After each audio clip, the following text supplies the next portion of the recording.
In 1971, Marvin Miller was tried by the Supreme Court for the distribution of obscene materials by mail. Miller was the owner of a mail-order business that specialized in the distribution of obscene books and films. In one instance, Miller sent out a brochure that graphically depicted sexual activity.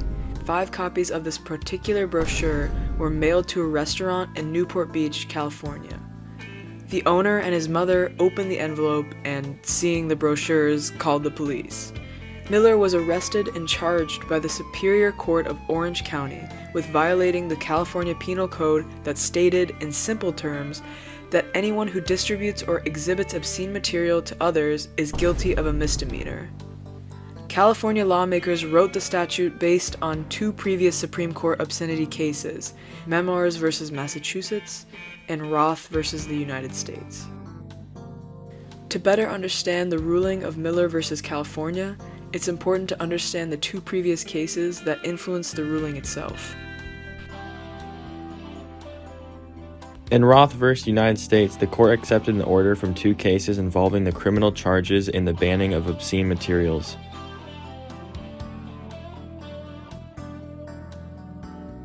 The Supreme Court established a more concise definition of obscene material and finally decided that it was not protected by the First Amendment. In Memoirs v. Massachusetts, a work of literature had to pass 3 requirements in order to be considered obscene and violate the law. The requirements were as followed. 1. The work appealed to sexual interest. 2. The work was clearly offensive. And 3. The work had no redeeming social value. The book in question, titled Fanny Hill, could not be proven to hold any social value.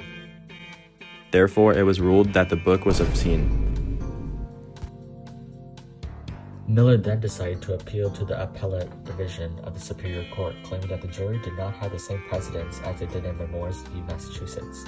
Miller argued that a national standard for obscenity could apply and his material did in fact hold social value, but the appellate division rejected his argument and affirmed the jury's guilty verdict. Miller also filed an appeal with the California Court of Appeal for the 3rd District, but they rejected a review. He finally applied to the Supreme Court for a certiorari, which was accepted.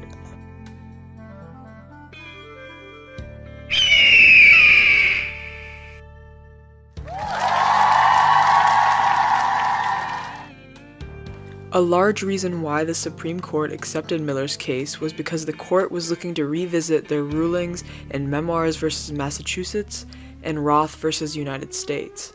Miller, once again, based his appeal around the earlier ruling in Memoirs v. Massachusetts, of which the Supreme Court rejected.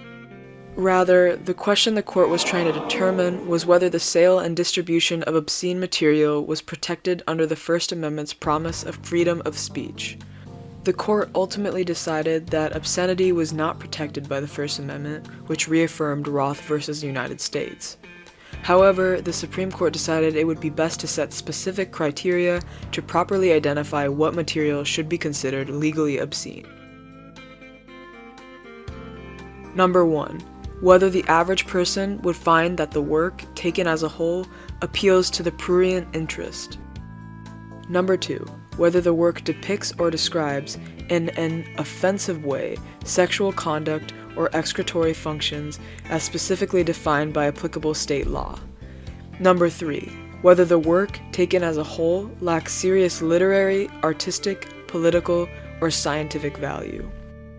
These simple rules basically became the standard for dealing with obscene material to this day. These rules also allowed for local and state courts to easily handle these sorts of cases without needing to go to the Supreme Court. Though, with the rise of the internet, some material can be harder to regulate, but most of it can be sorted through based on the rulings of Miller v. California.